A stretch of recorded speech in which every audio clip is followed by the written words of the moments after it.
Sara Elizalde.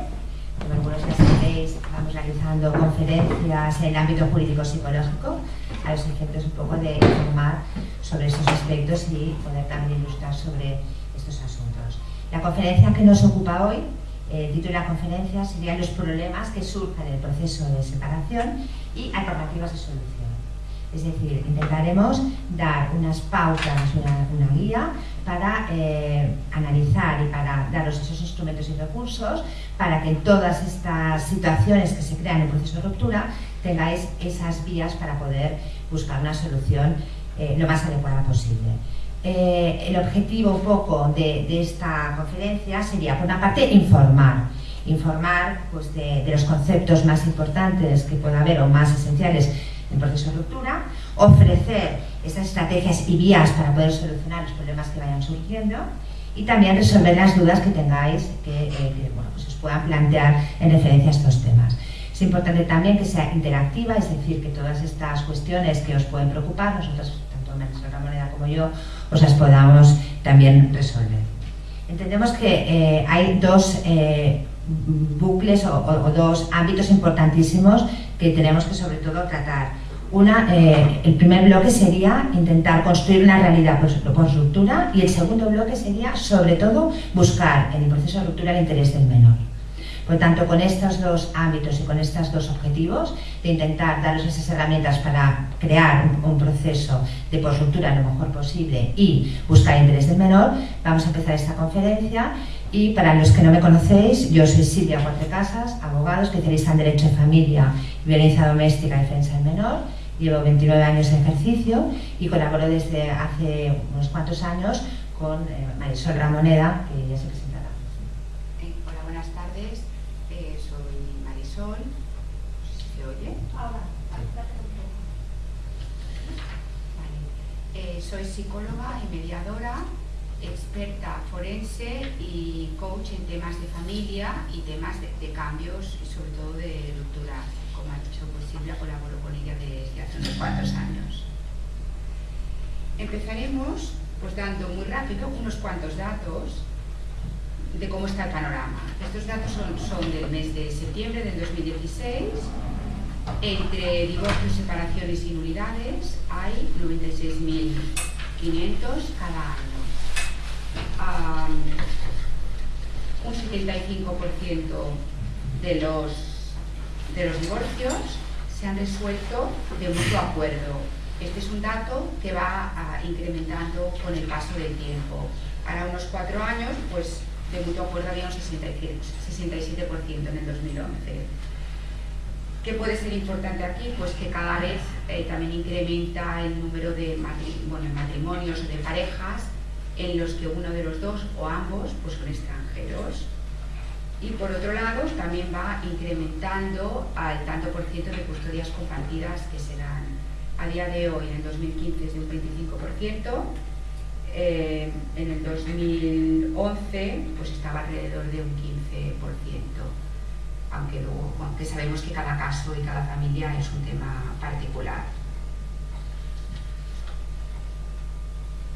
Bueno, los objetivos que ya los ha adelantado un poquito Silvia, vemos que entre las separaciones que hay cada año, que es un 2,2 por 1000 habitantes, más la acumulación de separaciones anteriores y todos los problemas y tensiones que se originan entre las parejas, entre los cónyuges y que repercuten en los hijos, que repercuten en la familia extensa, en los primos, en todos, en el colegio, etc., pues que bueno, es bueno dar a conocer cuáles son los problemas primordiales y luego poder ofrecer estos recursos que existen, tanto sean judiciales como extrajudiciales, pues para poder conocerlos por antemano y poder prevenir estas situaciones, ¿no?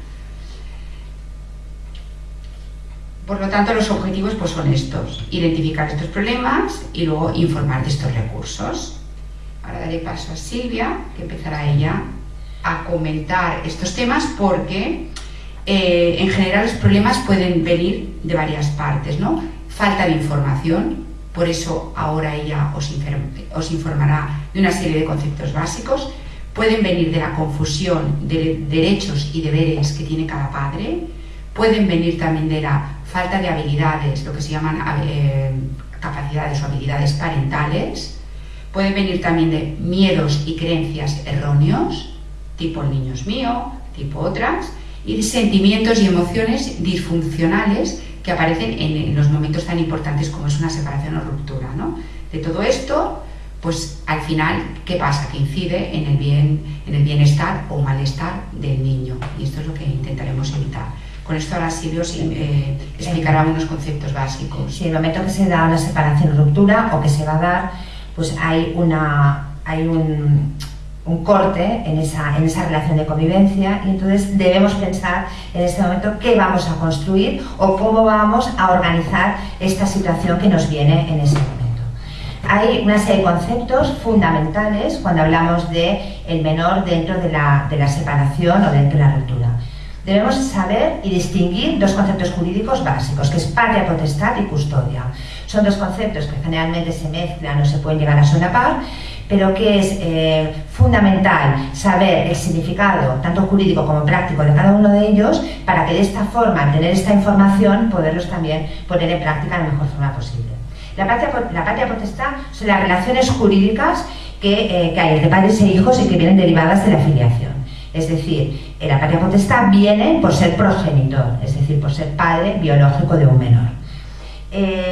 La patria potestad lleva consigo una serie de derechos y obligaciones que vienen derivadas de esa filiación, es decir, de ser el progenitor biológico de ese menor.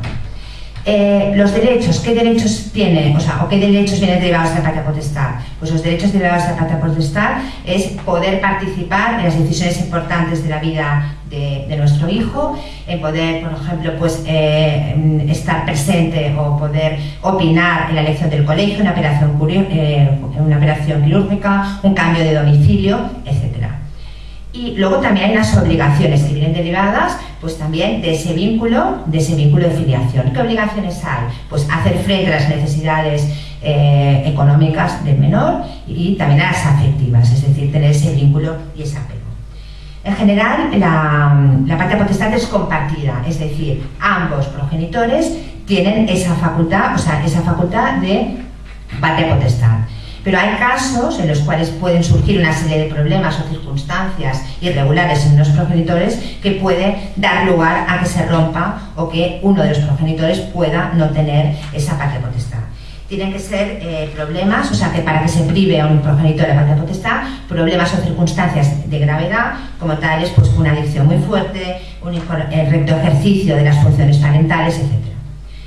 Entendiendo esta patria potestad, como ya he manifestado, como esa relación jurídica derivada de la filiación, es importante tener en consideración que dentro de la patria potestad hay dos conceptos: la titularidad, es decir, el ejercicio, como he dicho, y luego el ejercicio de esta patria potestad. Titularidad y el ejercicio. El ejercicio de la patria potestad es el poner en práctica esos derechos y obligaciones que muchas veces se confunden con la guardia y custodia. Es muy frecuente, y en el despacho nos encontramos muy frecuentemente en muchas ocasiones, que un progenitor custodio dice: como yo tengo la custodia, yo puedo decidir todo, yo puedo hacer todo, yo soy el que organizo la vida de mi hijo, cuando realmente pues, no es en absoluto así. La patria potestad es compartida, por tanto las decisiones importantes, como ya he referido, deben ser decididas y consensuadas entre ambos. La guardia y custodia, ¿qué es la guardia y custodia? Un concepto del cual se habla tanto y que realmente está ya demasiado manido, y al final pues se confunde este concepto en sí. La guardia y custodia hace referencia al progenitor que tiene un mayor control del tiempo de convivencia con su hijo. En la práctica, este concepto de guardia y custodia muchas veces puede ser equitativo, es decir, los tiempos pueden ser más o menos similares, o puede ser que un progenitor tenga un tiempo de convivencia mayor con su hijo que el otro. Esta guardia y custodia, ¿a qué da derecho? Pues da derecho al día a día, es decir, el progenitor que tiene la guardia y custodia tiene un control quizás más directo o más efectivo sobre las rutinas diarias, que a la vez en la práctica, cuando esta división del tiempo es paritaria, pues prácticamente las obligaciones, los derechos y el día a día, la cotidianidad es muy similar. La guardia y custodia es uno de los caballos de batalla en un proceso de ruptura, es decir, es uno de los principales motivos de conflicto y divergencias entre los progenitores. Si ambos progenitores han sido implicados y tienen apego, tienen vinculación y tienen ganas de estar con sus hijos, es uno de los motivos principales de discrepancias y de los motivos principales de que haya pues, esa conflictividad y esa falta de consenso entre ambos. Es importante, sobre todo, hacer una breve referencia a los tipos de custodia que se están dando y que van también evolucionando. Y así como hace unos años, podemos hablar de unos 15 años, realmente era muy raro y poco usual que se solicitase incluso la custodia compartida o custodia para el padre, pues lo habitual era la custodia para la madre. En el derecho de familia actual ha ido evolucionando y se intenta ir mucho más al caso concreto, es decir, los abogados especialistas en estos temas aconsejamos que en función de las características de cada situación familiar se solicite el tipo de custodia que sea más adecuado a la organización de esa familia. Con eso quiero decir que hay que tener en cuenta cuál ha sido la vinculación durante los años de convivencia de los menores con ambos progenitores, cuáles han sido los roles que cada uno tenía en la familia, cuál es el apego, la vinculación y la relación de los menores con cada uno, la disponibilidad, la flexibilidad también para ocuparse y sobre todo también hay que tener en cuenta a partir de ese proceso de ruptura cómo cada uno enfoca esa situación nueva. Puede ser que en un momento determinado durante la convivencia se generaran unos roles y que después en ese proceso de separación se pueda modificar o se puedan también transformar en una situación distinta. La guardia y custodia exclusiva para un progenitor implica ese control más de la cotidianidad, aunque el hecho de que el otro progenitor, el no custodio, tenga un régimen de visitas, puede al final equipararse prácticamente también a una custodia compartida, que es lo que seguidamente explicaré. ¿Qué es custodia compartida? O como también en el nuevo Código de Familia se regula, puede ser custodia compartida, guarda conjunta o también custodia alternativa. Es dividir los periodos de tiempo de disfrute del menor con el progenitor de otro en periodos lo más similares posibles. Pueden ser periodos que pueden ser por semanas, pueden ser periodos también de días intersemanales seguidos consecutivos unidos al fin de semana, de forma que el menor esté poco tiempo sin un progenitor o sin el otro, que es el criterio que básicamente se está utilizando ahora en los juzgados y también aconsejado por los psicólogos. Y estos tiempos, y también en algunas ocasiones, sobre todo esto sería más decidido de mutuo acuerdo, periodos a lo mejor más largos, de 15 días o incluso de un mes con un progenitor o con otro, pero generalmente no es aconsejable, dado que así en estos periodos tan largos se pierde mucho el vínculo con el otro progenitor. También hay otro tipo de custodia que es más infrecuente, que es la custodia partida, que es cuando hay varios hijos, que se puede dar o puede suceder que por motivos muy particulares o muy singulares, los hijos no sea conveniente que tengan el mismo régimen de custodia o de alternancia, por ejemplo, ambos hijos con los progenitores. Es decir, que a lo mejor uno tenga la custodia del padre y el otro tenga la custodia de la madre, o que realmente pues, un progenitor tenga más tiempo a un hijo y el otro menos, debido, por ejemplo, pues, a un problema a lo mejor más de entendimiento con él, o a un problema de que estudie en un sitio diferente. Esto generalmente pasa con los adolescentes, que cuando hay algún motivo de conflicto, que realmente hay las situaciones en la evolución del mismo adolescente que dan lugar a que tenga pues, un problema con alguno de ellos, pues a veces para intentar mitigar un poco esa problemática se acuerda pues, que cada uno, un hijo y otro, pues estén con uno o con otro un tiempo más largo. Eso sí, se intenta generalmente, tanto si es mutuo acuerdo como contencioso, que los hermanos estén juntos el máximo tiempo posible dentro de las circunstancias de cada uno. Y otra variedad de tipo de custodia sería la custodia nido, que es una custodia, un poco también especial y que debe ser con carácter temporal. La custodia nido implica que los menores se quedan en el domicilio familiar, que son los padres los que van rotando, es decir, los que se van del domicilio cuando no les toca ejercer la custodia, pero tiene una serie de dificultades bastante importantes, que son que el hecho de compartir, aunque no sea en tiempo, pero sí en estructura, en organización, en logística, el domicilio, tiene que haber un entendimiento muy importante entre los progenitores a la hora de poder establecer todas las rutinas, establecer pues, la limpieza, establecer pues, los enseres que tiene que haber en la vivienda, establecer una serie de normas que en el caso que no se cumplan, al final los perjudicados son los menores. Por tanto, es una opción que se puede plantear y que la jurisprudencia sí la contempla de una forma más provisional. Generalmente se plantea, por ejemplo, en situaciones iniciales de ruptura, que se puede considerar que, por ejemplo, un año se puede dar esta situación de custodia nido hasta que a lo mejor se decida qué hacer con la vivienda familiar, y entonces es una forma que los niños, notan menos cambio en lo que es las rutinas, porque para ellos, pues su núcleo de convivencia sigue siendo el mismo. También es cierto que todas estas formas iniciales de custodia que se pueden fijar en un primer momento se pueden modificar.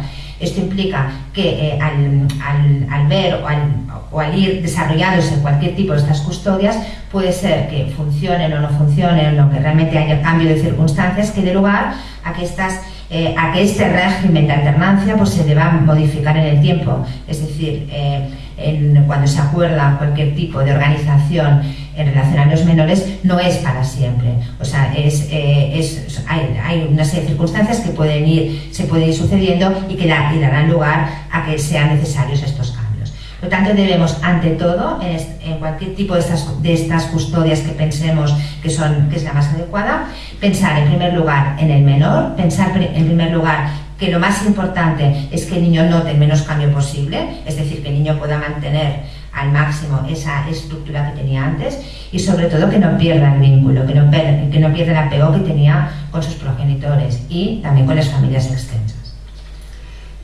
Añadiendo un aspecto a lo que explicaba Silvia sobre la custodia nido, por ejemplo, en los niños que tienen un trastorno del espectro autista, que son niños que necesitan unas rutinas y unas pautas muy claras, porque si no los cambios le provocan alteraciones, pues en esos casos se podría, pues en un inicio quizás una custodia nido, pero como ha dicho mi compañera, es complicado.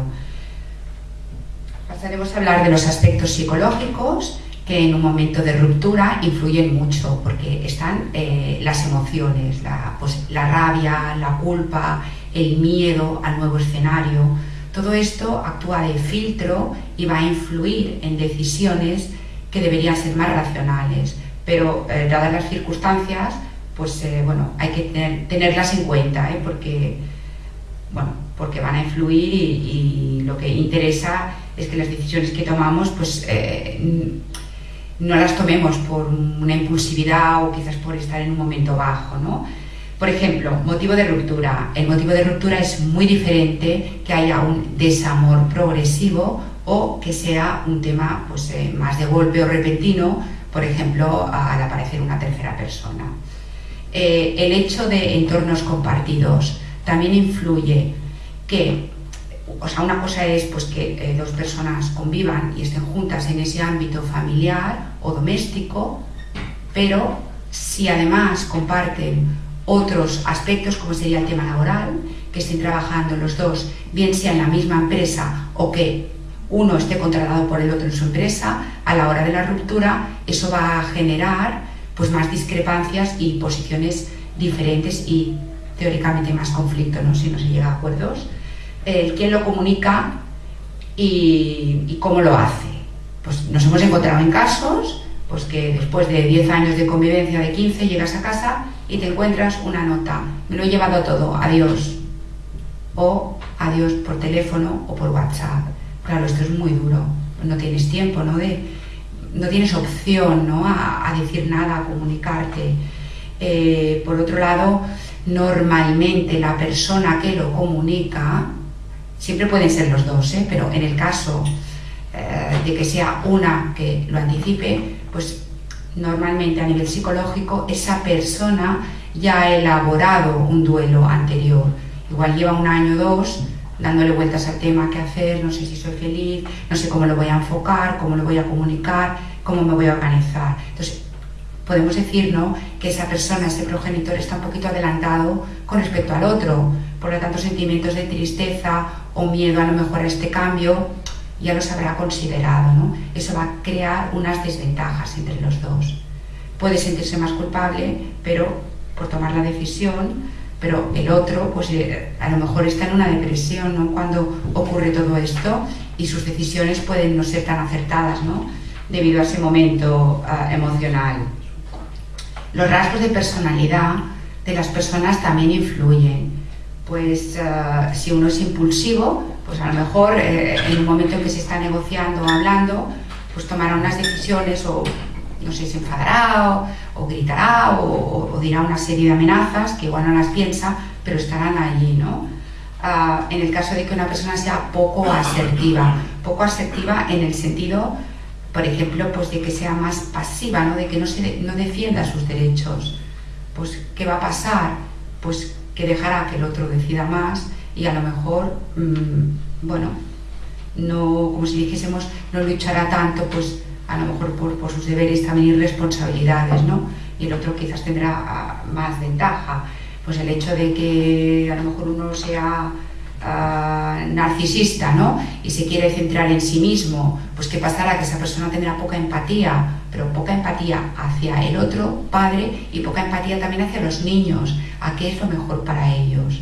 Entonces, todos estos rasgos influyen. Luego también el estilo de afrontar los conflictos. Cada uno tiene una manera de afrontarlos, según su personalidad, según la educación que ha recibido o el aprendizaje vital. No es lo mismo pues, una persona con un estilo competitivo, que para él el objetivo es ganar. Yo quiero ganar por encima de todo. Esta ruptura, o a nivel económico, o yo me quiero quedar con la casa, o yo quiero los niños, y voy a hacer todo lo posible por fastidiar. Y para que no vean al otro padre. Pues este es un estilo así, competitivo. Luego hay otros estilos, como sería el acomodativo, pues que lo importante es, da igual, yo cedo mucho porque para mí lo importante es la relación, lo importante es que podamos comunicarnos, de que esto no se rompa. Y bueno, también pueden ser personas que se han separado hace 4 años y que aún no han firmado nada y también tendrá unas consecuencias posteriores. En fin, hay otra serie de estilos. El más adecuado quizás sería el colaborativo, aquel en que, bueno, te centras en lo importante, que son los niños, e intentas llegar a acuerdos en los distintos temas, que, bueno, serán parte de estos temas que los que veremos a continuación. Otro aspecto también, el último que voy a comentar, es los recursos psicológicos. No todos tenemos los mismos, ni tenemos el mismo apoyo de nuestro entorno. Pues aquellas personas pues, que tengan una familia, pues unos amigos que les van a apoyar, pues van a estar mucho más fuertes en este momento importante de cambio, ¿no? Y podrán pues también recuperarse antes, empezar a conectar pues a nivel social, ¿no? Porque se rompen muchas cosas. Si por ejemplo el trabajo se compartía, pues a lo mejor si tienen una red pues de amigos, de amistades o de apoyos, pues enseguida pueden encontrar otro trabajo, pueden organizarse con canguros o con otras madres o padres, ¿no? Que recojan a los niños del colegio. Bueno, después de todos esos aspectos psicológicos que influyen también mucho, pues ya vamos a hablar de los puntos de divergencia más frecuentes que se suelen encontrar en toda ruptura o separación. Nosotros hemos pensado en tocar 11 puntos. Los tocaremos por encima, ¿no? Porque cada uno de ellos es muy importante en sí, pero no tendríamos tiempo. Lo que queremos es dar pues, una idea general. Y hay muchos otros puntos, ¿no? Pero hemos pensado en comentar estos que son importantes en lo que hemos visto en nuestra práctica profesional. Estos puntos ya pues, es el domicilio, la actividad laboral, la distribución del tiempo con el menor, la comunicación entre los padres, la comunicación con los hijos, lo que quieren los hijos en sí, el tema de la ropa, los documentos, el ámbito médico-sanitario, las actividades extraescolares. Entonces ahora pues, os daremos unas pequeñas pinceladas de cada uno. Bueno, en relación al domicilio es uno de los puntos principales de controversia en un momento de separación. Lo primero que uno piensa es qué va a pasar con la vivienda conyugal, con la vivienda de convivencia.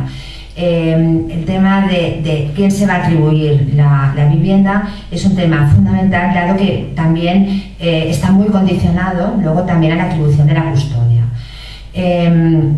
Lo que es la vivienda, hay que ver una serie de aspectos que son muy importantes y fundamentales a tener en cuenta. En primer lugar, hay una carga económica sobre la vivienda. En muchas ocasiones esta vivienda tiene una carga hipotecaria o un alquiler que hay que pagar, y hay que valorar y hay que analizar cuál va a ser la forma de poder asumir por parte de uno o del otro esa carga de la vivienda. La controversia en la atribución de la vivienda viene dada por varias situaciones. Una sería el derecho de uso. ¿Quién se va a quedar esa vivienda? Es una de las mayores conflictividades. Es una vivienda que hemos construido, o un hogar que hemos construido entre los dos, que hay una carga, que teníamos una planificación de futuro y, en principio, la mayor parte de las veces los dos quieren quedarse en ese domicilio. El derecho de uso muchas veces viene condicionado, en ocasiones, por el progenitor que tiene más dificultades para poder generar recursos para luego proveerse de una vivienda, y también en otras ocasiones viene por otra serie de circunstancias personales. Por ejemplo, si la vivienda es de uno de los dos, pues a veces el otro dice, mira, pues prefiero o encuentro lógico que el uso se lo quede el propietario y yo ya intentaré buscar pues otra opción. Otra de las situaciones que también genera la atribución del domicilio es en el momento que hay una copropiedad, o sea, si la vivienda es de los dos, ¿cómo se va a disolver esa copropiedad? Es decir, ¿en qué momento yo podré dejar de ser partícipe de esa propiedad, la cual me genera unos gastos? En general, la mayor parte de las veces hay una carga hipotecaria que, en el caso de que no se viva en esta vivienda, se debe tener que asumir igualmente. Y muchas veces hay una dificultad enorme en poder pagar la mitad de una hipoteca y al mismo tiempo pagar otro domicilio, ya sea en régimen de alquiler o de propiedad. Ante todo, al valorar cuál va a ser la mejor distribución de la vivienda familiar y cómo uno y otro va a vivir en un sitio o en otro, porque lo que es claro es que en un momento de ruptura va a tener que haber dos domicilios o dos viviendas, hay que valorar también cómo se va a encajar a los niños en estas viviendas.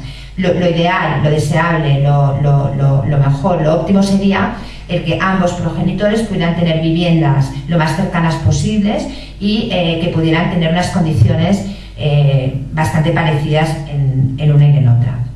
Es importante también, en el momento de la ruptura, informar a los menores en la medida que se pueda, en función de la edad que tiene, de la capacidad de poder entender la situación, de que el hecho de que se vaya a dar lugar una ruptura o que van a tener que tener dos viviendas no va a generar en ellos un cambio muy sustancial. Se les puede intentar motivar que en el hecho de tener otra segunda vivienda con uno de los progenitores, pues se le puede crear una ilusión de que pueden participar en poder montar pues, su habitación, etcétera, para que los niños no sientan que esa vivienda que era la suya van a tener una pérdida importante, que de hecho con la ruptura una pérdida tienen, pero que va a estar un poco paliada pues con una segunda vivienda en la cual pues el progenitor que sea pues el titular de esta vivienda va a intentar generar esa estabilidad para los menores.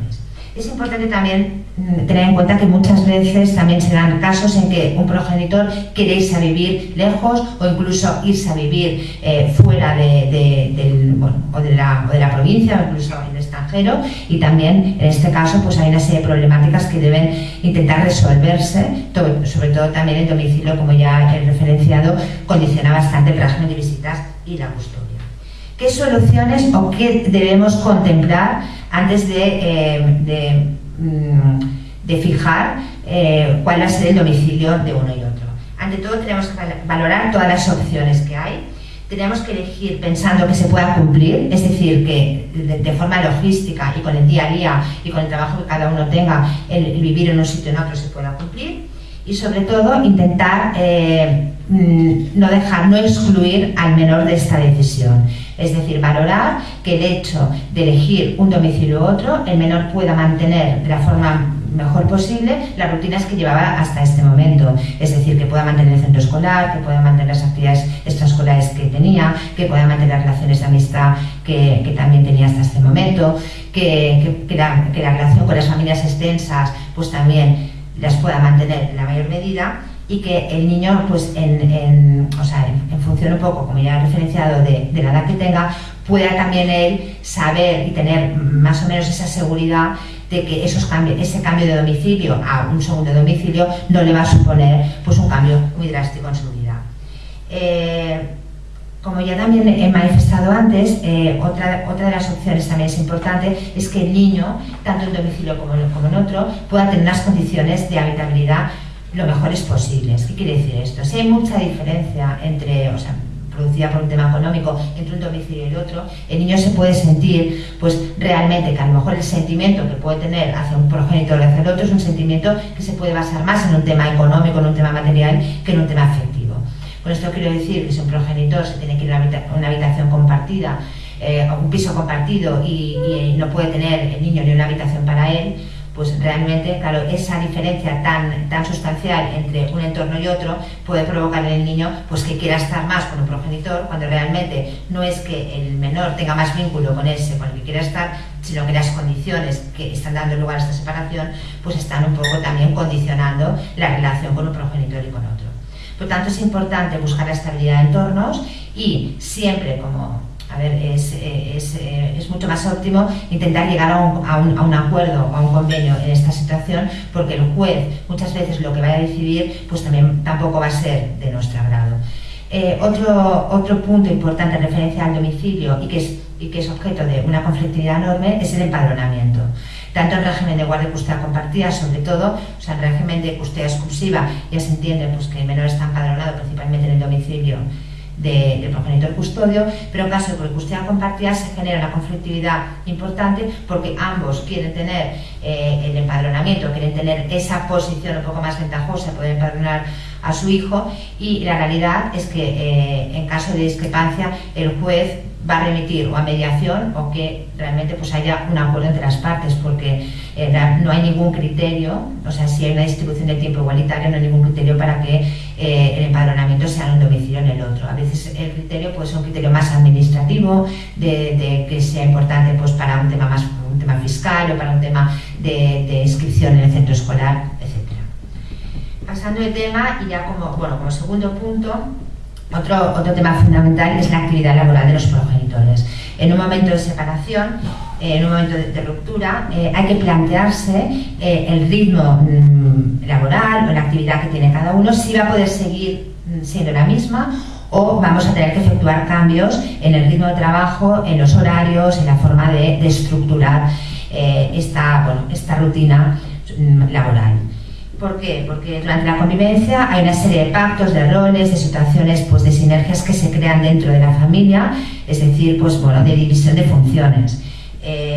Uno puede ejercer más funciones más de tareas domésticas o funciones más de cuidar de los hijos y otro trabajar fuera del hogar familiar, pero en el momento de la ruptura, dado que los progenitores no van a poder estar las 24 horas del día con sus hijos porque va a haber una división de esos tiempos, hay que valorar y hay que analizar cuál va a ser la mejor forma para que dentro de esa separación y dentro de esa división de tiempos pues poder ocuparse personalmente de los hijos el tiempo mayor posible.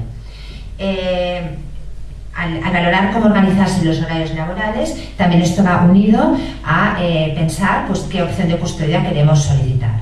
Si es una opción, por ejemplo, de custodia compartida, pues sería bueno valorar que esta opción de custodia compartida tendría que ser acorde, primero con un poco pues, con el tiempo o con la flexibilidad que en el trabajo se nos pueda dar, y también pues intentar a lo mejor reestructurar nuestra actividad laboral. Es decir, por ejemplo, si consideramos o queremos proponer una custodia compartida de 2 días intersemanales con nuestro hijo, por ejemplo, todos los lunes y martes y fines de semana alternos, pensar pues, que a lo mejor la forma de estructurar nuestra actividad laboral será que lunes y martes pues, poder solicitar el trabajo una flexibilidad mayor y los miércoles y jueves poder tener un horario laboral mucho más extenso en el cual compensar esas horas que a lo mejor el lunes y martes pues, no las vamos a poder ejercer por estar con nuestros hijos. Es fundamental, ya se entiende que el 100% de tiempo que uno tiene que estar con sus hijos a lo mejor no va a poder estar presencialmente con ellos, pero sí que hay que intentar al menos conseguir pues, que la mayor parte del tiempo que uno solicita estar con sus hijos se pueda ocupar personalmente. También es importante tener una red, pues una red familiar, una red de ayuda o de soporte en caso de que haya algún tipo de impedimento para poder estar con los hijos, pero sí tener esa organización para que básicamente sea uno el que pueda disfrutar de ellos. Es importante también, no todos los trabajos son tan fáciles de conciliar la vida laboral con la familiar. Hay trabajos que ya por la idiosincrasia del trabajo pues hay una serie de turnos, horarios, etcétera, pues que dan lugar a que sea complejo a lo mejor el poder coordinar cómo uno y otro van a poder estar con sus hijos, pero sí que es cierto que el derecho de familia, a ser un derecho absolutamente basado en la autonomía de la voluntad de las partes, entendemos que el caso que sean trabajos, por ejemplo, pues una persona que trabaje en el ámbito marítimo, o una enfermera que trabaja de noche, o por ejemplo pues un piloto de avión, etcétera, se puede combinar incluso con cuadrantes horarios, intentar buscar que realmente los menores estén el mayor tiempo posible con los progenitores y buscar una forma a lo mejor mucho más creativa de alternancia de días en la cual pues se pueda conseguir que el niño esté el mayor tiempo posible con sus progenitores. Muchas veces esto en un proceso judicial es difícil porque el juez realmente pues al ir también pues rápido y tampoco valorar mucho las cosas, pues a lo mejor eso no lo acaba de entender, pero si se llega a un acuerdo se puede ser muy preciso en los horarios, en las circunstancias, en los días, y al final de esta situación el que sale ganando es el niño, porque va a poder disfrutar de mayor medida de sus progenitores. Por lo tanto, la actividad laboral es un concepto, es un tema muy importante, o sea, a la hora de valorar, de cómo organizar esta situación en un proceso de separación. Entonces, ¿qué soluciones proponemos? En primer lugar, que antes de la ruptura se valore todas las opciones, que sea un razonamiento realmente sensato y maduro, que se elija, se distribuya los tiempos pensando en esa flexibilidad que podemos llegar a tener. Que también se piense en el niño, o sea, que se piense pues, en poder dar ese tiempo de calidad al niño. Y también otro punto importante sería intentar pactar con la otra parte, sobre todo pues, esos tiempos para que realmente el niño pues, pueda disfrutar de los dos. ¿Cuál es el fin de esa conciliación laboral y familiar? Pues dar estabilidad, seguridad y una organización estructurada al menor. Es decir, que en esos tiempos pues el niño pueda ser igualmente atendido por un progenitor y por el otro en la llevanza pues, o en el soporte en los temas académicos, en llevar las actividades extraescolares, etc. Y que realmente cuando una pareja se separa, los niños, en principio, si es una situación normal, quieren estar con los dos. Entonces, pues bueno, hay que adaptar pues, esas circunstancias de estar con los dos pues, a esos tiempos para que el niño pues, se vea lo menos perjudicado posible. También es cierto que, por ejemplo, en los casos de progenitores que trabajan horarios muy largos y que a lo mejor llegan muy tarde a casa, pero que antes tenían la posibilidad pues, de estar con sus hijos por la noche, pues se les aconseja de intentar a lo mejor pues, conciliar de alguna forma, porque si no realmente si un progenitor llega todos los días a las 10 de la noche o a las 11, pues no va a poder casi disfrutar de su hijo. Entonces es intentar buscar esa opción o esa vía de poder pues al menos tener esos espacios que al fin y al cabo son los que hacen pues que ese apego con el menor siga existiendo y se siga manteniendo en la medida que ya existía. En relación a la distribución de tiempo con el menor, un poco ya para también abreviar y no extenderme, sería un poco el ver qué opción de custodia, como antes ya he referido, sería la más adecuada y qué régimen de visitas, es decir, qué régimen de comunicación, más que visitas sería comunicación, con el otro progenitor es el más adecuado. ¿Qué parámetros hay que tener en cuenta para ver cuál es la mejor opción de custodia? En primer lugar, hay que tener en cuenta, primero, qué se ha ido realizando durante la convivencia, o sea, qué estructura había durante la convivencia. En segundo lugar, o sea, qué apegos o qué vinculación había también entre los progenitores y los hijos. Luego también la organización que se va a poder llevar a cabo posteriormente, como ya he referido, pues a nivel logístico, a nivel de actividad laboral, etc. Y sobre todo valorar también, en cierta medida, también la voluntad del menor. Es decir, el niño, aunque tiene que estar fuera de según qué temas de adultos, sí que es importante que el niño se vea soportado en este proceso, es decir, que el niño no se sienta abandonado por ninguno de los progenitores y a la hora de decidir la custodia hay que pensar en que que el niño no se va a separar de sus padres, son los padres que se separan y que por tanto el niño ese referente, esa complicidad, esa confianza, esta armonía que tenía con sus progenitores y con las familias extensas, que es muy importante, que muchas veces los menores hacen referencia a que no quieren perder la relación con sus primos, con sus tíos, pues con todas las familias, tanto materna como paterna, pues entender que la forma que vayamos a decidir preserve todo esto, o sea, preserve estas relaciones familiares, preserve esos espacios del menor, pues tanto pues a nivel escolar como a nivel de amistades, y sobre todo pues que el niño no sienta la pérdida, que es lo peor que puede sentir el niño, una pérdida muy importante de una de las figuras parentales. Por tanto, también es importante que en el momento que se den estas alternancias o estas visitas, estas relaciones de visitas, cuando hay, por ejemplo, una custodia exclusiva, que el niño viva estos intercambios de la mejor forma posible. Por tanto, también aconsejamos que las transiciones, es decir, los momentos de intercambio, es bueno que el niño no sienta esa pérdida, porque un niño, depende de la edad que tenga, pues también a lo mejor si está muy cómodo pues en un entorno, el irse a otro entorno pues le puede suponer, ya no es porque no quiera estar con el otro, sino le puede suponer pues un momento de dificultad emocional. Por tanto, también se aconseja, tanto desde el punto de vista jurídico como psicológico, que los intercambios sean en el centro escolar, porque hacen que el intercambio es un punto neutro y los niños no sienten esa pérdida de ninguna de las figuras parentales. Por tanto, en el tema como ya he referido, de elegir la custodia, las visitas, etcétera, es importante tener en cuenta todas estas situaciones, y en el caso pues, que no haya acuerdo entre las partes y que haya que ir a un proceso judicial, pues muchas veces hay que intentar sustentar esta opción de custodia que solicitamos pues, con un informe pericial que refleje las capacidades parentales, la dinámica relacional de cada uno de los menores con los progenitores, y que eso pues Marisol ya lo explicará, y así pues poder un poco reforzar esa solicitud que hacemos de opción de custodia. Es decir, si pensamos que la mejor opción es una custodia compartida y la otra parte está absolutamente en contra de esta opción de custodia, pues intentar sustentarlo con una prueba mucho más objetiva y técnica de que realmente pues la vinculación de los niños con los progenitores y con el que está pidiendo la custodia compartida es una vinculación sana y buena y adecuada, y que por lo tanto pues con toda esa información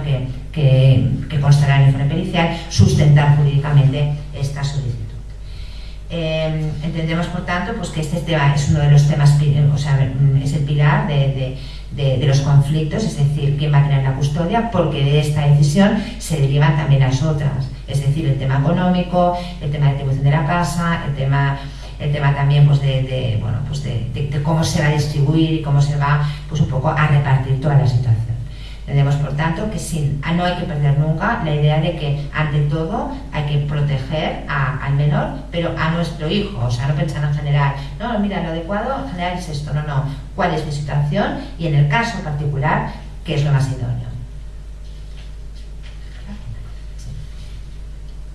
Vale, yo os hablaré de la comunicación entre los padres, que es otro pilar muy importante en todo tipo de separaciones, sean conflictivas y también en las menos conflictivas, siempre suele salir este tema. ¿Qué pasa? Que las emociones, el hecho de que uno quiera separarse y el otro no, todo eso constituye como un ruido, el filtro, que hace que no podamos interpretar bien lo que se nos dice, bien sea a través del teléfono, bien sea a través de WhatsApps o de mails. Bueno, entonces ¿qué pasa? Alguien dice o escribe algo negativo y el otro pues le contesta con una comunicación negativa. Alguien escribe un mensaje y el otro no contesta, y 2 meses después aún no hay contestación.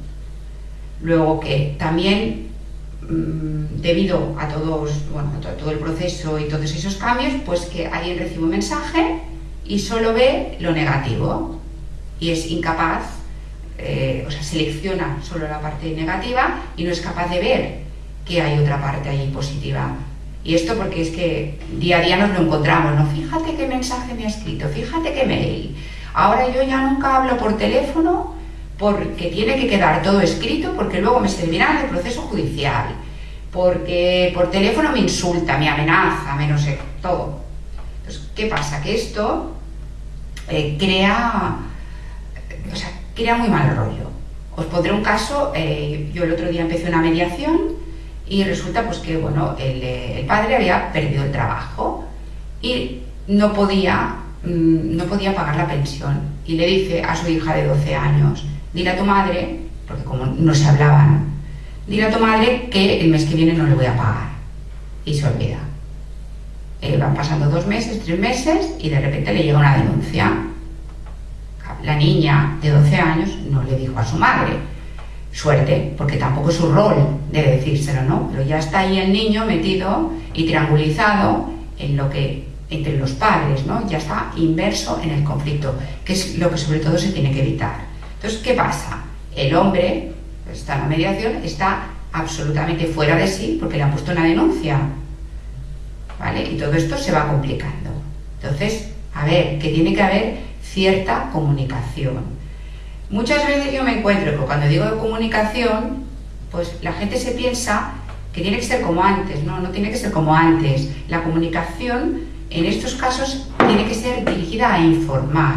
Pues el niño está enfermo, tenemos que elegir las extraescolares, hay que ponerle aparatos, hay que llevarle a logopeda. No hace falta expresar sentimientos, que es la comunicación que estábamos acostumbrados antes, ¿no? Y esto es un aprendizaje que cuesta mucho, porque muchos de los mails o de los WhatsApps van cargados, como he dicho antes, pues de emociones y de amenazas, que es lo que hay que evitar, ¿no? Simplemente y ser rápidos. Alguien te envía un mensaje, pues contéstalo. Si no sabes qué decir o quieres consultar con el abogado o con tu nueva pareja o con quien sea, pues dile, ok, recibido, te contesto en cuanto pueda. Ya está, porque yo siempre digo, ¿no? Haced lo que a vosotros os gustaría que os hicieran. Si queréis que os avisen que el niño tiene hora en el médico, pues hacedlo vosotros también. Pues tal día tiene hora en el médico, ya está. Y entonces así se va creando pues un clima mucho más adecuado, que también hay que generar este clima, hay que educar, pero uno también tiene la responsabilidad de hacerlo él, ¿eh? Entonces, bueno, ¿qué podemos hacer? ¿Cómo actuar? Pues como acabo de decir, ¿no? Contestar rápido a los mensajes del otro, no poner emociones en esos mensajes, no acusar, no recriminar, simplemente informar. Bueno, eso tiene que ver con el contenido de los mensajes. También se puede pactar el tipo de comunicación, ¿no? Pues no sé, casos urgentes por teléfono o por WhatsApp, ¿no? Otros casos a lo mejor que requieran más reflexión por mail, lo que sea. Cada familia es un mundo, cada caso tiene su casuística, ¿no? Y un tema que no se suele dar nunca es el feedback. A ver si la otra persona ha entendido realmente lo que yo le quiero transmitir, a ver si yo lo he transmitido bien, porque también hay una responsabilidad en el emisor, en mí. Yo digo algo, pero bueno, vamos a ver si el otro lo entiende o no. Y bueno, a ser responsables en esta comunicación, ¿vale? Todo esto tendría que existir esta comunicación con independencia del tipo de custodia, ¿vale? Simplemente por el bien del niño. Pues hoy está constipado, le he llevado al CAP, es un tema urgente, no hace falta a lo mejor avisar al otro, o avísale cuando le estás llevando, y le han dado este jarabe, pues para que el otro padre, pues yo qué sé, después del fin de semana pueda tener una continuidad con eso. Y esto es una pena, pero la mayoría de las veces no ocurre así. Dejo aquí el tema porque daría mucho para hablar. Bueno, interferencias parentales es otro de los puntos que desgraciadamente ocurren muchísimas veces. Interferencia parental entendido como la actitud y conducta que tiene un padre para interferir en la comunicación del otro padre con el hijo, pero de tal manera que puede incluso querer ese padre borrar que existe el otro. A mí a veces me ha venido alguien a la consulta y me ha dicho, tú tienes que ver a mi hijo y hacer que se olvide de que tiene una madre. Y dices, ¿cómo? ¿Qué dices? ¿Lo que es esto, no? Pues bueno, hay muchísimos más casos de los que nos imaginamos porque quedan aún muy ocultos, ¿no? En la sociedad. A ver, aquí yo me refiero a un tipo pues que podría ser similar, ¿no? A un acoso, a un moving, algo muy sutil, ¿no? En que las verbalizaciones que un padre hace al niño pues van en contra del otro. ¿Ves? Yo te compro la ropa, el otro no te la compra, el que tiene el dinero soy yo. no te llama porque es que en el fondo no te quiere, y el otro padre no está llamando pues para no poner al niño a lo mejor en un conflicto, ¿no? Porque igual el otro padre está escuchando todas las llamadas, etcétera. Bueno, esto ocurre mucho. ¿Qué pasa? Que aquí empiezan a ver entonces, aquí también estaría, por ejemplo, que yo incluyo en este tema, el tema de denuncias múltiples de todo tipo, ¿no? Ha habido violencia durante la convivencia. Bueno, justo sale ahora, que se está discutiendo la custodia, podría haber salido antes también, ¿no? Temas de abuso. Las que me llegan a mí muchas veces es en el momento que uno de los dos padres rehace la vida, no se sabe por qué, denuncia de abuso. Denuncia de abuso, pues a lo mejor de la nueva pareja, ¿no? O en el momento en que van a iniciar una convivencia, o que hay una familia reconstituida que se va a crear. De esta manera, pues se evita, que en el niño una normalidad. ¿Por qué? Pues porque no puede ir mientras está esa persona que presuntamente ha cometido un abuso, que muchas veces es para interferir. No siempre, pero muchas veces nos encontramos con esto, ¿vale? O incluso incluso denuncias, pues que los dos padres que van, las dos personas que van a hacer una nueva pareja, pues incluso se denuncia al hijo, que el hijo está tocando, o hay unas presuntas tal, a la otra parte. Bueno, ojo, porque todas estas denuncias a un niño le hacen mucho daño. El hecho de que un padre le diga, ¿sabes qué? O sea, cuando yo hablo de padre me refiero a los dos géneros, ¿eh? No digo solo hombre, no me refiero a hombre, ¿eh? Pues, ¿sabes qué? Tu padre o tu madre me ha puesto una denuncia y me voy a ir a la cárcel. Esto es lo peor que le puede pasar a un niño, pensar que puede tener a uno de sus dos padres en la cárcel, porque él quiere a los dos. Entonces, ojo con esto, porque un niño tiene derecho, un niño no es de un padre, tiene derecho a relacionarse con los dos de la mejor manera posible, como ha dicho Silvia, según sus circunstancias personales, trabajo, etc. Bueno, en estos casos la verdad es que es muy difícil, se tiene que denunciar, pero son muy difíciles de probar. Y como he dicho, ocurren muchas veces, y en la mayoría de casos cuando se detectan es ya tarde, ¿no? Porque el niño se puede negar en redondo a querer ver al otro padre. En referencia a lo que es la comunicación que tiene que haber entre los progenitores, como ha dicho Marisol, y derivado de la patria potestad, hay una serie de ámbitos que son muy importantes que se puedan acordar entre los progenitores. Uno de los ámbitos fundamentales es el ámbito escolar y formativo. En el proceso de ruptura se crean situaciones en las que el progenitor excluye al otro, uno de los progenitores, excluye al otro en la toma de decisiones con el fin de perjudicarle y dañarle, sin valorar pues, realmente lo que necesita el niño, y sin valorar pues, que realmente esa decisión unilateral puede perjudicar enormemente al menor. Por ejemplo, uno de los problemas básicos que se dan es no facilitar la información en el ámbito escolar, es decir, realizar cambios de colegio de forma unilateral. Por ejemplo, no informar al otro de una reunión escolar o de una salida que uno se ha enterado y el otro no lo sabe y no decírselo, etc. Todas estas actitudes que utiliza un progenitor en contra del otro, que son dañinas y que realmente lo único que hacen es acerberar esa situación de conflicto interpersonal que pueda haber, lo que da lugar es que muchas veces el niño se perjudique, porque en muchas ocasiones el niño pues, no puede disfrutar en una ocasión determinada de uno de los progenitores porque no ha habido información del que realmente pues, en ese momento ofrece la custodia o que realmente debería haber informado. El tema escolar es un tema fundamental para el niño. Un niño, depende de la edad, pero en principio el ámbito del colegio para un niño es fundamental.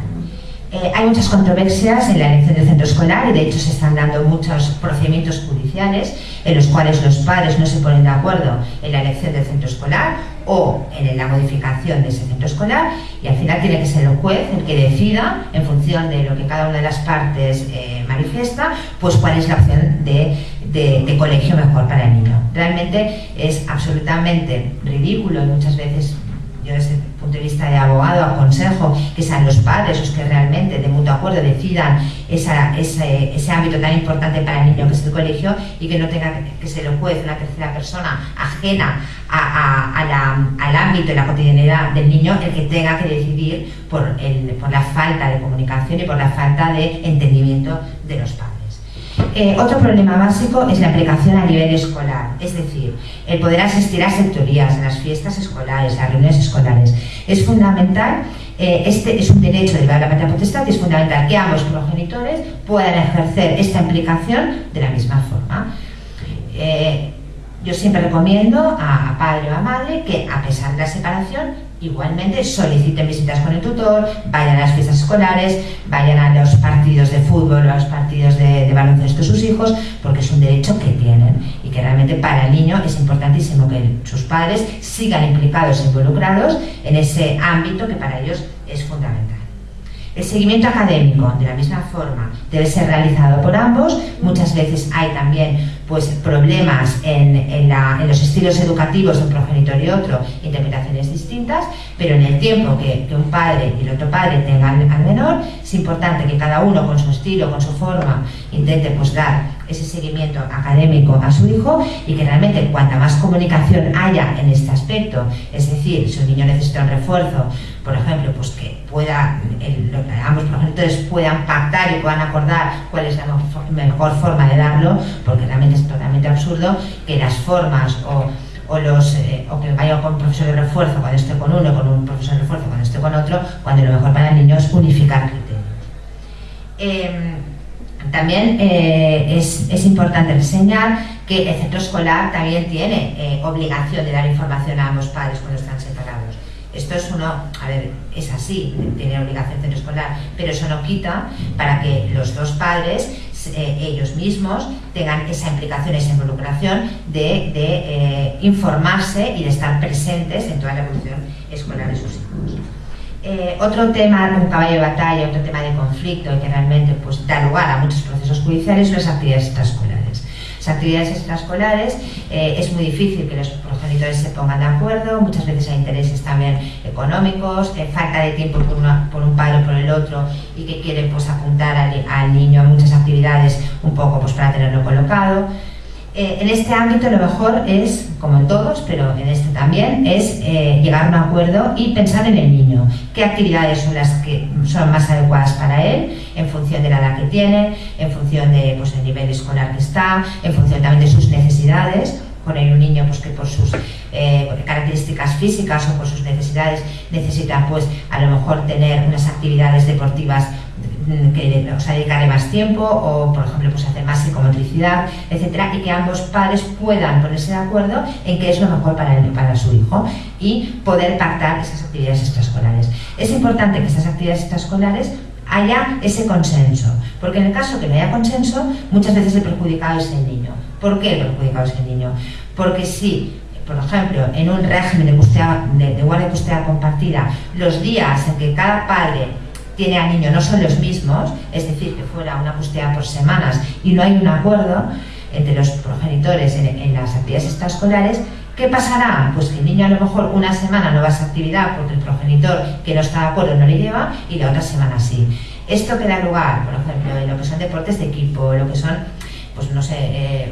clases de inglés o otras actividades, que el niño se sienta desplazado porque solamente puede ir la mitad del tiempo a esa actividad porque uno de los progenitores no le lleva por no estar de acuerdo.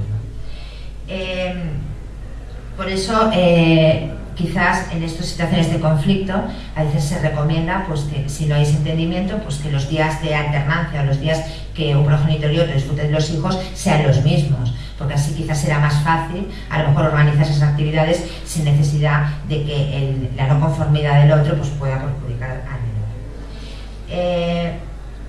El hecho también, sobre todo en el ámbito judicial, de que no haya acuerdo en las actividades extraescolares, muchas veces lo que da lugar es que, que cada uno tenga que asumir esas actividades, si quiere, esas actividades desde el punto de vista económico, y que las tenga que realizar en los días que le corresponden.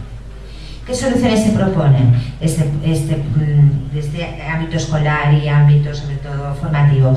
Pues intentar buscar ante todo lo mejor para el niño, que las actividades que se vayan acordando sean parecidas a las que ya tenía durante la convivencia, para que no note cambio y para que no note pues, un corte muy brusco con la situación anterior. También pues, todas esas actividades encuadrarlas en el plan de parentalidad, es decir, en el proyecto de custodia o el proyecto que tenemos en esta situación por ruptura, y fomentar la comunicación con el otro.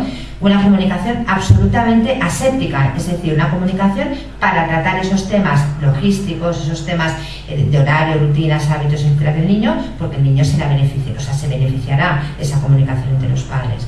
Si un padre no le quiere decir al otro cuál es el inicio de una actividad extraescolar, cuándo acaba, cuándo empieza, pues realmente he perjudicado a ese niño. Es importante pues, pensar que para él pues, va a ser fundamental que se pueda respetar pues, esa dinámica y esa logística.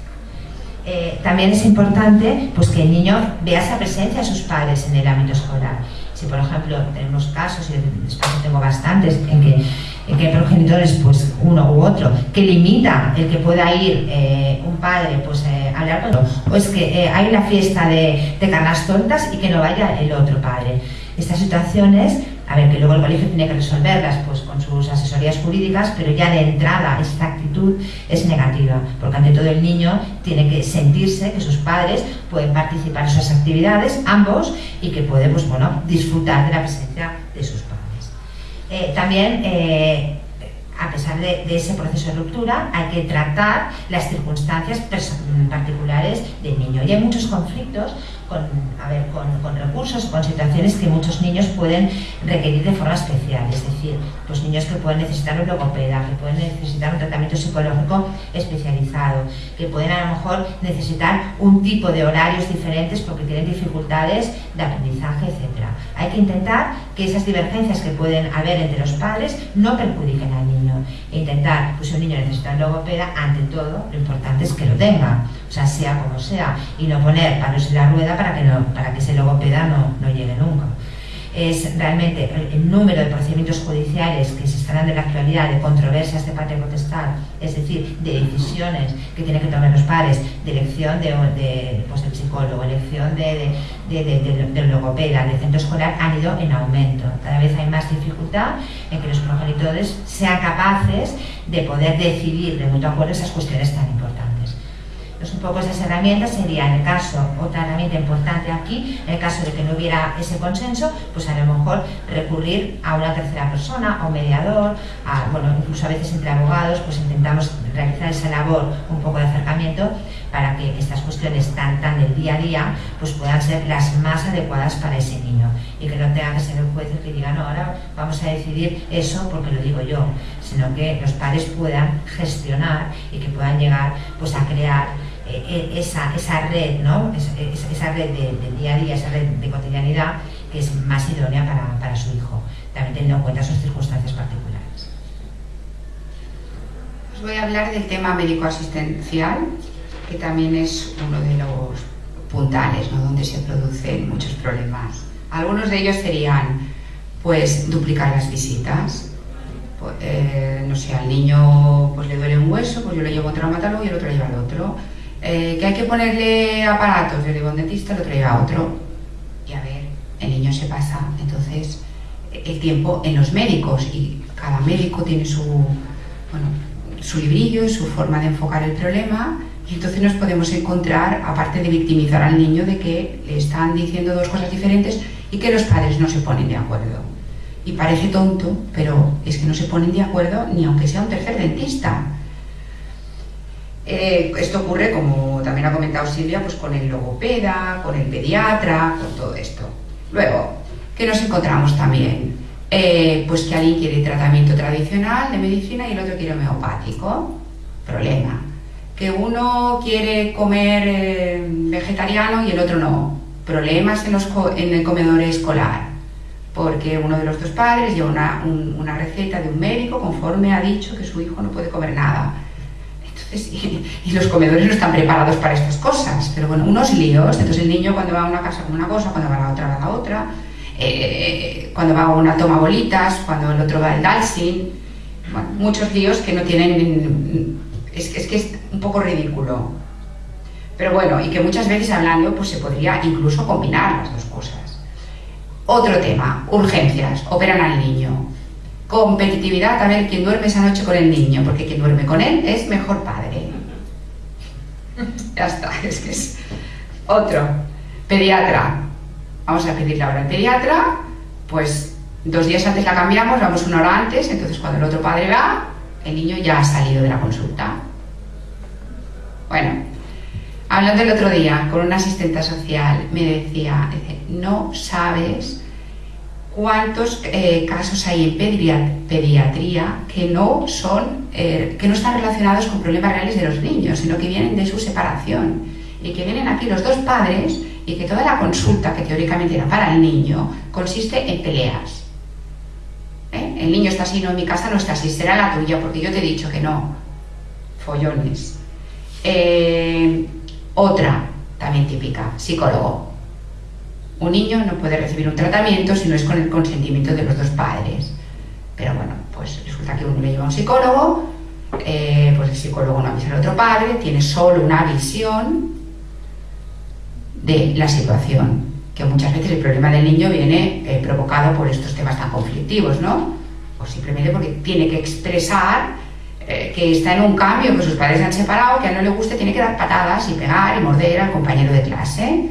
Pero bueno, ¿qué pasa también? No solo que no se ponen de acuerdo los psicólogos, sino que cuando uno le lleva, aún sin consentimiento, resulta que el psicólogo, como he dicho antes, no quiere hacer lo que ese padre le dice, es decir, no quiere borrar al otro padre, o no le gusta porque va a hacer un informe que no es como él o ella dice, pues ya está, cambio de psicólogo, ya llevamos 2 sin que el otro padre se entere, y así pues pueden ser múltiples psicólogos. Luego también estarán a lo mejor los forenses. Entonces tenemos a un niño victimizado, que cuando ya le dices, te voy a llevar al psicólogo, no, yo no quiero ir al psicólogo nunca más, ni aunque realmente lo necesite, cuando a lo mejor es adolescente o quiera elegir un tipo de estudios, pues no quiere saber nada de los psicólogos, porque son malísimos, porque cada uno le dice lo suyo y además eso provoca conflictos entre sus padres. Bueno, ¿qué soluciones podemos encontrar? Pues comunicar cuando un niño está enfermo, cuando no va al colegio, hacer así con el móvil, hacer una foto de la receta y enviársela al otro padre para que vea que uno no se lo inventa y así que le pueda comprar ese jarabe o que el niño lo lleve en la mochila en los intercambios. Bueno, temas que son de lógica, no estoy inventando nada.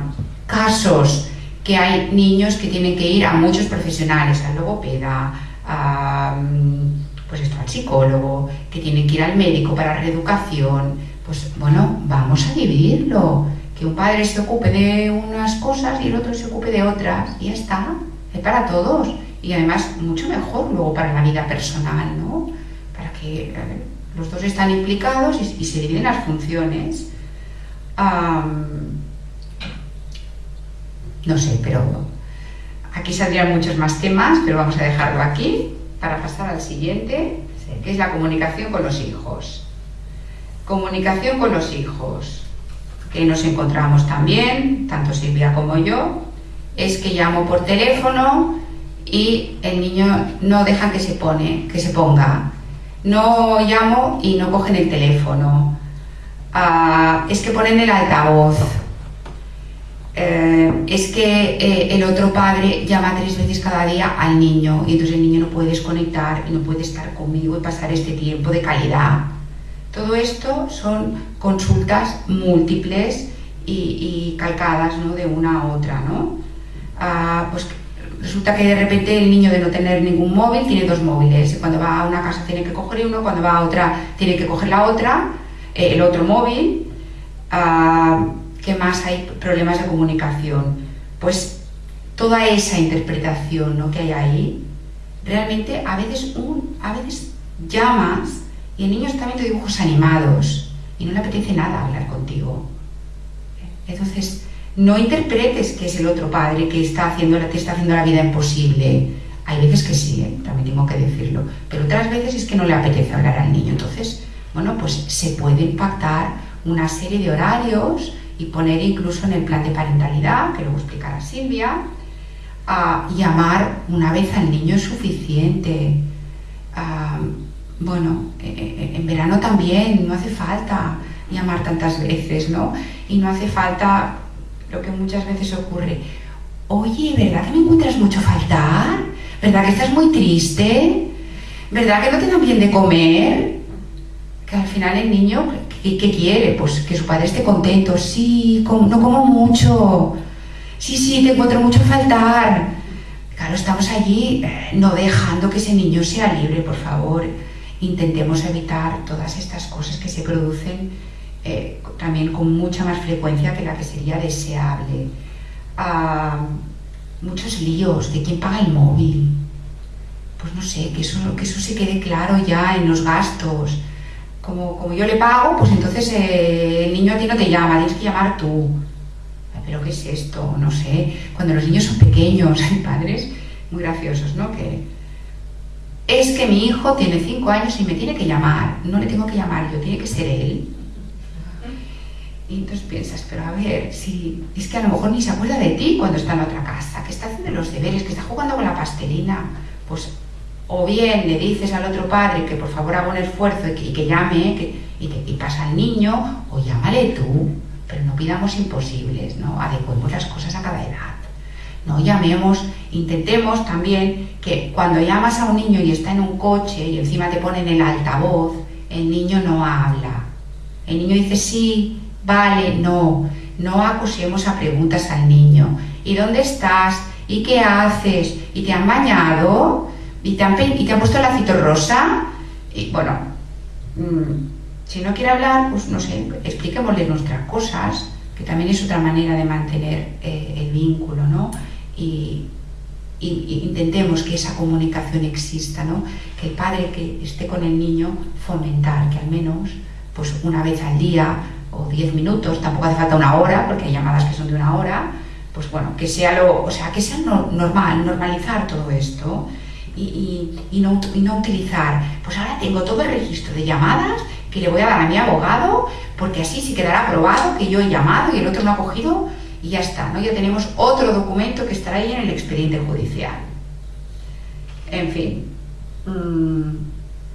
yo creo que este tema ha quedado suficientemente claro y ahora pasamos a otro que tratará Silvia. Bueno, un tema también fundamental y muy importante es la voluntad del menor. Al niño se le manipula muchas veces y hasta qué punto es importante lo que un niño quiera. Es una norma y es fundamental pensar que en un proceso de separación lo fundamental, lo esencial es lo que al niño le conviene, no lo que el niño quiera. Esto en primer lugar. Pero hasta qué punto es importante la voluntad del niño. Hay que valorar la edad del niño. Claro, no es igual un niño que tenga 4, 5, 6 años que un niño adolescente, 14, 15, 16 años. A lo largo de un proceso de separación o ruptura y las fases posteriores, es decir, después de la separación y en años posteriores, pues la vinculación o la posición de un niño con sus progenitores puede ir variando en función de múltiples factores y de múltiples circunstancias. En primer lugar, ¿cuándo hay un problema grave? Muchas veces es un problema grave cuando un niño no quiere estar con uno de los progenitores.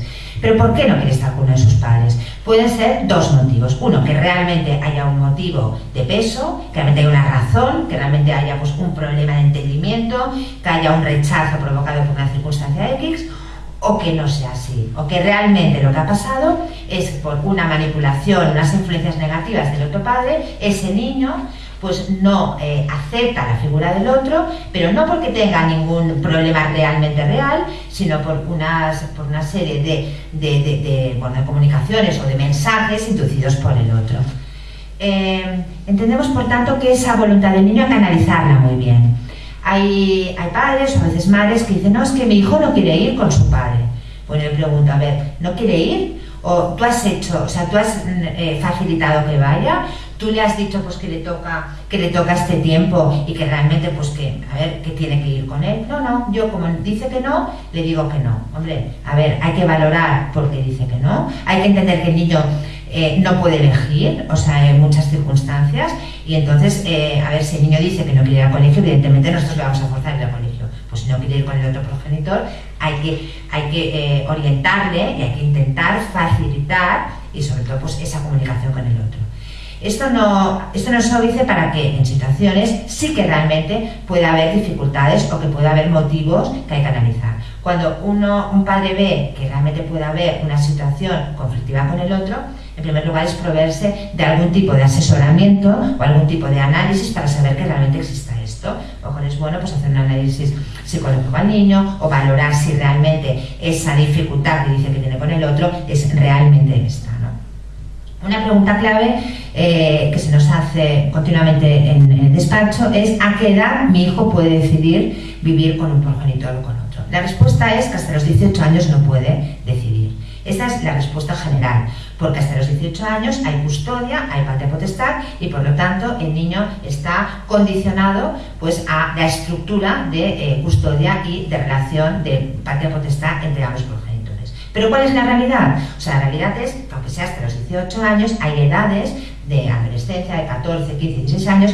en la cual es difícil el poder gestionar según qué tipos pues, de situaciones o de visitas. Dentro de una normalidad y de un sentido común hay que procurar que se cumpla pues, lo establecido en el convenio o lo establecido en resolución judicial, aunque a veces pues, esa situación que puede tener un niño o esas dificultades que puede tener de relación con el otro, con un adolescente, pues a veces hay que intentar minimizarlas, hay que intentar decir, hombre, pues si no quiere ir este día, vamos a intentar pues que sea otro, o sea, no anular la relación con el otro progenitor, pero quizás pues un poco moldearla en función también de la edad del niño. ¿Qué soluciones proponemos? Proponemos que en caso que haya mucho conflicto, solicitar una exploración al menor en un proceso judicial, solicitar, como ya he manifestado, pues un informe psicológico o un informe pericial para valorar si realmente esa dificultad o ese rechazo que dice que el niño tiene, o sea, el niño dice que tiene respecto al progenitor, realmente tiene una base sólida o es pues básicamente solo producida pues por comentarios o verbalizaciones del otro. Por tanto, entendemos que esa voluntad del niño tiene que estar siempre analizada con reservas y que el juez, en el momento pues, que explora a un menor, intenta dentro de las posibilidades del juez, que tampoco es psicólogo, pues un poco valorar, un poco analizar qué es lo más conveniente para ese niño. Si al niño se le intenta orientar a que la relación con ambas familias y con ambos progenitores tiene que ser lo más fluida posible, pues el niño será realmente más feliz. O sea, hay que intentar no criticar al otro, no criticar a las parejas del otro, a las familias reconstituidas, a los hijos o hermanos que pueden tener también pues, posteriores. Y entonces intentar sobre todo pues, que dentro de esa separación el niño pueda mantener esos vínculos con ambos. Porque realmente en la mayoría de los casos, en el 99% de los casos, los niños necesitan a los dos, que no se haya un problema muy grave con uno de los progenitores, siempre se puede canalizar para que esos tiempos pues, puedan ser más o menos paritarios y más o menos equitativos, siempre en beneficio de esos vínculos del niño con sus padres. Documentos relativos al menor. Aquí nos referiremos pues, a la cartilla sanitaria, al pasaporte, a la agenda escolar, etc. A ver, os pongo unos ejemplos. Pues mañana castañada o día, no sé, de los abuelos o cualquier día, pues el padre que tiene ese día al niño en casa con la agenda escolar coge, arranca la hoja y el otro no se entera. Un caso. Siguiente, caso del pasaporte. Ahora ya se necesita el consentimiento de los dos padres para hacer el pasaporte o para renovarlo, pero bueno, no por ello se acaba la conflictiva. Eso evita, pues a lo mejor que un padre pueda llevarse al niño y que luego esté en paradero desconocido, etc. Pero no evita otras cosas que, si lo pensamos bien, están dañando mucho al niño. Por ejemplo, el caso real, un padre, una familia reconstituida, pues le dicen a la niña en vacaciones, pues mira, nos vamos a ir a tal país, pues no sé, a Indonesia, de vacaciones. El pasaporte a punto de caducar de la niña, bueno, pues le dicen al otro padre o progenitor, bueno, hay que ir a renovar. El otro padre, si se compromete, iremos tal día, en el mes de julio, a renovar el pasaporte. No se presenta. Pierden el viaje. Aquí quien sale dañado es la niña, no ha podido ir de viaje. Entonces esto es constante. Otro caso de la mediación que explicaba antes. Pues este señor, que se había quedado sin trabajo, pedía ¿cómo se llama? El libro de familia, porque con el libro de familia podía pedir esa ayuda de 400 euros. La otra parte no le dio el libro de familia, no ha podido recibir los 400 euros. Al final ha repercutido en la pensión que va a recibir la otra parte. Quien sale perjudicado es el niño. Entonces, esto requiere un esfuerzo de que los documentos no son de nadie, ni de uno ni de otro, ni del que tiene la custodia ni del otro, son del niño. Entonces, no sé, hagamos, o la mitad se lo queda uno, la mitad al otro, hagamos duplicados o pidámoslo, que sería lo normal. Oye, mira, necesito ir al médico, si quieres te vienes conmigo, si no me dejas la tarjeta médica para pasarla, y ya está. Pero son casos que plantean problemas. Y el último que hablaremos hoy de problemas será la ropa y los enseres del niño. También tema en que recibimos muchas quejas. Es que cuando viene de fin de semana le ponen la ropa peor, llena de agujeros, le va corta, le va grande, las bambas no le caben, le sale el dedo por delante, es invierno y ha venido con chancletas. La ropa que tiene, pues tiene el nombre, que son casos así reales, tiene nombre de la vecina, tiene nombre de la prima. Vamos a ver, existe dentro de lo que estamos pagando por los niños, pues una cantidad dedicada a comprarle ropa, y además esa ropa es del niño, otra vez. El niño no es nuestro, la ropa no es nuestra. Entonces, bueno, no hagamos estas cosas, porque al final, ¿quién sale perjudicado? Es el niño, el niño y todos, porque el niño, la autoestima, va al colegio así vestido, le ven todos, pues a un niño le gusta también ir bien vestido, con ropa limpia, con ropa mona. Por otro lado, ¿qué pasa? Que el padre que recibe al niño así, ¿qué hace? Pues tener en su casa una reserva de ropa, lo cual se gasta más dinero. Entonces llega el niño, corre, vete a casa, cámbiate, no sé qué, entonces el niño está guapo, ya está mono. También eso se gasta más dinero, que podría, a lo mejor, no sé, dedicarlo a otras cosas, pues a irse a lo mejor a Euro Disney con su hijo, a pasárselo bien. Entonces, por favor, cuando un niño tiene un peluche, dejémosle que se lo lleve a la otra casa, hagamos un pacto de que cuando dejemos que la ropa se vaya, pues que vuelva, porque muchos de los argumentos son es que yo le doy, pero luego no me la devuelven. Bueno, así podríamos pues hablar de muchos otros temas, pero vamos a dejar el tema de los problemas aquí y para pasar a una serie de medios generales, no ya específicos, para solventar pues estos conflictos, ¿no?, que se van generando en la etapa post-ruptura. Para regular específicamente estos aspectos y medidas en esta situación de post-ruptura, voy a hablar de tres conceptos. Uno sería el convenio regulador cuando hay un proceso de mutuo acuerdo, el plan de parentalidad, que sería tanto para el mutuo acuerdo como para el contencioso, y lo que es la sentencia judicial o sentencia también de mutuo acuerdo. ¿Qué es un convenio regulador en un proceso de divorcio y mutuo acuerdo? Un convenio es un acuerdo de voluntades en el cual ambos progenitores deciden todas las medidas importantes para regular esa ruptura.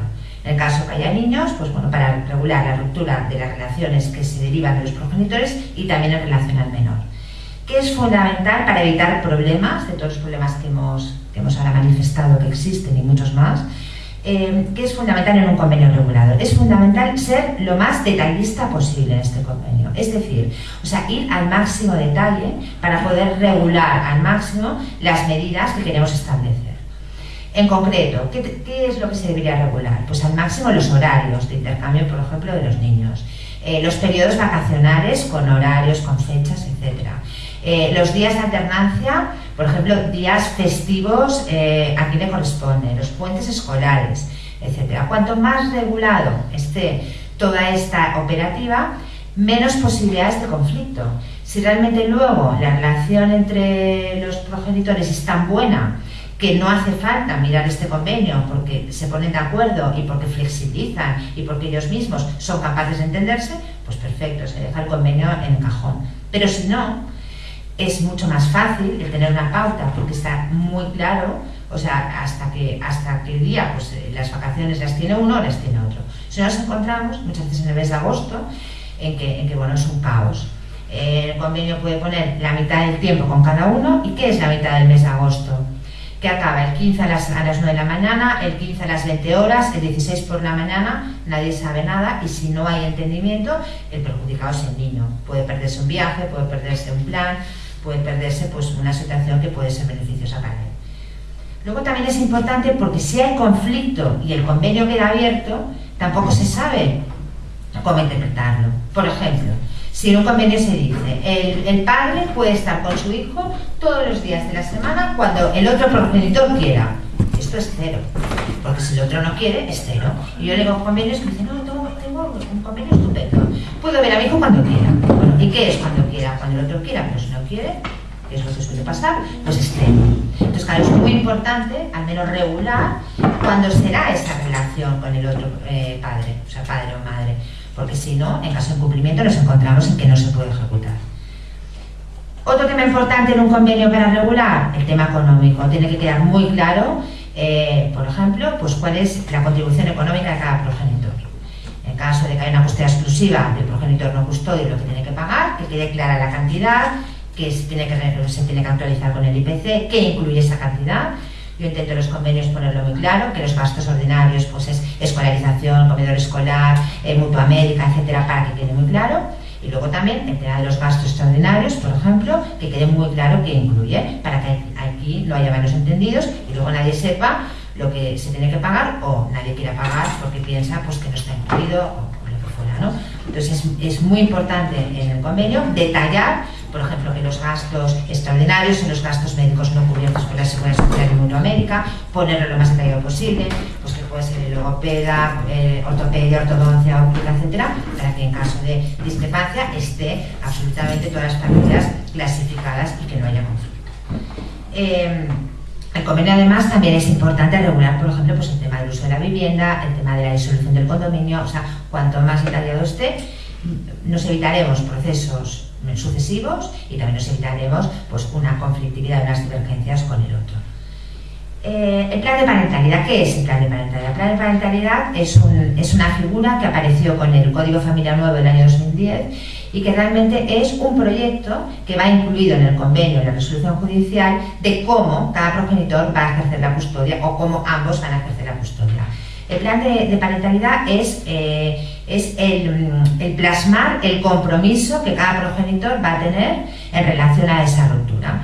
Plan de parentalidad lo que está reflejando pues es la relación que se va a tener con el otro progenitor, es decir, la comunicación, la alternancia de días, cómo se van a distribuir los días. En el plan de parentalidad se pueden también prever incluso etapas progresivas, es decir, pues en un primer momento, si los niños son pequeños, pues hay un régimen de comunicación con el progenitor de una forma. Por ejemplo, imagínate que hay una separación de un niño muy pequeñito que es lactante, pues en ese plan de parentalidad se puede prever en un primer momento pues una relación quizás pues con el progenitor que no es el custodio más reducida porque hay esa circunstancia provocada por la edad y que luego pues esa progresividad ya quede plasmada en las de parentalidad, que cuando tenga 8 meses pues ya haya pernoctas, o cuando tenga 1 año ya haya una custodia compartida, etc. Eso es fundamental en ese plan de parentalidad, que es un compromiso de cómo ejercer la custodia por parte de los progenitores. Es como si fuese un plan de empresa, pues es un plan de familia. Y es fundamental pues tenerlo en un mutuo acuerdo, ya está intentado en el convenio, y en el procedimiento contencioso cada parte propone el suyo en función pues, de la solicitud y un poco de las medidas que quiera conseguir en la sentencia judicial. Y luego la sentencia es fundamental porque la sentencia es la que va a regular las relaciones que se van a derivar de la ruptura en el momento que la tenemos. Esa sentencia existe en mutuo acuerdo, evidentemente pues ya se habrá elaborado toda una serie de acuerdos y por lo tanto pues será lo que nosotros hemos querido, pero si es una sentencia producida por un procedimiento contencioso, en el momento de recibirla tenemos que analizarla bien. Esto ya es un poco la labor del abogado, de decir, bueno, voy a leer esta sentencia, en primer lugar ver que no hay errores, están llenas de errores las sentencias, muchas veces no coinciden el nombre de las partes, en vez de un hijo pone 5, en vez de P. Fernández, o sea, de todo. Esto es lo primero, ver todos los errores formales que hay, intentar solicitar aclaración para que la sentencia se adecue a la realidad pues, de esa familia o de ese caso. En segundo lugar, también pedir aclaración de puntos que no están regulados. Hay veces pues que por lo que sea, porque realmente se coge un modelo del ordenador y el funcionario pues coge ese modelo y lo cambia, pues a ver, hay muchas cosas que o no están o no se han regulado, y es importante pedir aclaración para que al menos esté lo más detallado posible. Si aún así esas cuestiones no se han podido solucionar, pues bueno, muchas veces al final hay que apelar o que intentar en una segunda instancia pues que se pueda un poco definir un poco más estos puntos no claros, que al fin y al cabo son los que luego crean un poco de controversia. En el caso de que todo esto pues no quede claro, luego hay otros recursos que también ahora comentará Marisol, para poder de forma extrajudicial pues también solventar estas situaciones. Pero sí que es importante el tener claro que cuanto más vayamos al detalle y cuanto más intentemos que lo que se esté regulando vaya a nuestra realidad, más fácil será que el conflicto lo podamos evitar y que pueda haber una relación más pacífica y de más entendimiento. Bueno, y también tenemos pues los recursos extrajudiciales. Sería, por ejemplo, terapia individual. Terapia individual, cuando hay una separación, una ruptura, no se tiene que visualizar como algo negativo, sino que puede ser el hecho de poder explicar a alguien nuestras dudas, nuestros miedos, nuestro dolor, nos puede ayudar a salir antes, ¿no?, de este proceso o de ese duelo, y también así poder ayudar a nuestros hijos de la forma más adecuada posible. Tenemos el caso de terapia familiar, que también lo aconsejan mucho cuando los procesos ya están judicializados, pero que también se podía tener lugar antes, ¿no? Yo terapia familiar aquí lo llamaría así, o también diría coaching familiar, o no sé, un asesoramiento a los padres de cómo comunicarlo a los hijos, cómo organizarse, etc. Por otro lado, tenemos los recursos de mediación que ha ido saliendo a lo largo de la charla. A ver, la mediación es un recurso que aún no se conoce mucho, pero que cada vez va a más, en que realmente son los padres los que llegan a este acuerdo, a este plan de parentalidad, a este convenio, o si no es en todos los puntos, al menos en alguno. ¿Y qué pasa? Ellos conocen su realidad, su propia familia, a sus hijos. Por lo tanto, el resultado puede ser a veces mucho más adecuado, ajustado y además más rápido, ¿no? Porque hacer la mediación y luego pasa al abogado que lo revise, etcétera, pero puede ser mucho más rápido. Nos ahorramos dolor, o sea, coste emocional, y muchas veces también dinero. El abogado sigue estando presente para velar por los intereses de cada uno, y eso se eleva luego pues a juzgado. Entonces es un recurso que ahí está, tanto sea antes de la separación como después, por algún aspecto que quizás no nos podemos llegar a un acuerdo, ¿no? Entonces el mediador crea ese clima para que se pueda hablar. Y bueno, ya llegamos a nuestro consejo, la parte final de la conferencia. Bueno, el consejo de todo lo que hemos hablado, un poco el hilo de tanto lo que ha hablado Marisol como yo, sería el tener en primer lugar un buen asesoramiento jurídico-psicológico, es decir, informarnos, de tener todos los elementos lo más objetivos posibles para saber de qué estamos hablando y qué opciones tenemos.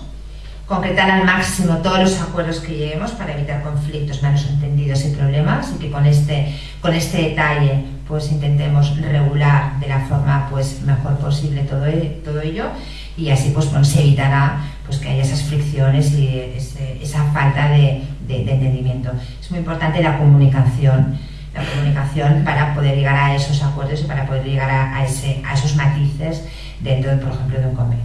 El tercer consejo, que el plan de parentalidad, el plan de marketing como padres, sea acorde a nuestra realidad y a las necesidades de los niños. Y luego, que delante nuestro el objetivo sea el niño, su bienestar, y no ganar. Si seguimos estos consejos, como conclusión podemos decir que la madurez de los padres en un proceso de separación es la que va a determinar el buen ajuste de los niños. Y de esta manera, acabamos la conferencia. Y si tenéis alguna pregunta o alguna duda que os haya quedado, alguna cosa que queráis compartir con nosotras y que os podamos nosotros pues aclarar, pues aquí estamos las dos para esto.